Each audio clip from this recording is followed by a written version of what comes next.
ഞാനും കൊടുത്തിട്ടില്ലേ. അതിനിങ്ങനെ വന്ന് ചോദിച്ചാ മതി. എത്ര പെട്ടെന്നാ ഒരു മാസം ആകണത്. ഇഞ്ചോടെ വന്നിങ്ങാണ്ട് കുറേ നേരം ബെല്ലടിച്ചു.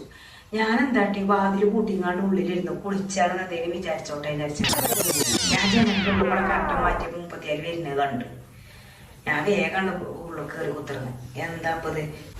ശരിയാണ്, നമ്മളെടുത്തുണ്ടെങ്കിലല്ലോ കൊടുക്കുള്ളൂ. അതിന് പറഞ്ഞാൽ മനസ്സിലാവണില്ല. അതെന്തായാലും നാളെ മറ്റന്നാളോ നിർബന്ധമായിട്ട് തരണം എന്നാ പറയുന്നത്. പൈസ കയ്യിലുണ്ടെങ്കിൽ നമ്മൾ കൊടുക്കൂലേ? അത് നിങ്ങൾ തെരഞ്ഞു വരേണ്ട ആവശ്യം ഉണ്ടാവും. എന്തായാലും നമ്മക്ക് കണ്ടപോലെ പൈസ വേണ്ട. ഓർക്ക് കൊടുക്കുന്നല്ലെങ്കിൽ നാളെ അപ്പൊ എന്തായാലും ക്ഷമിച്ചാല്.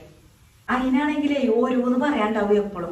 അതിന് കുറിയില് പൈസ കെട്ടാനാണ്, പിന്നെ ജ്വല്ലറിയിൽ കൊടുക്കാനുണ്ട്, ആഴ്ചയിൽ അതിന് വരുന്നുണ്ട് പിരിവിനെയാണ്. അപ്പൊ ഇതൊക്കെ നമ്മളെ നിന്ന് കിട്ടിയിട്ട് വേണമല്ലോ. നൊണ്ണ പറയാണ്. ഈ ജാലോചിക്ക ഈ 10 വീടിന് എത്രമാനം വാടക കിട്ടും. അതൊക്കെ പാടമാണ്. അതിന് ഓരോത്തിനും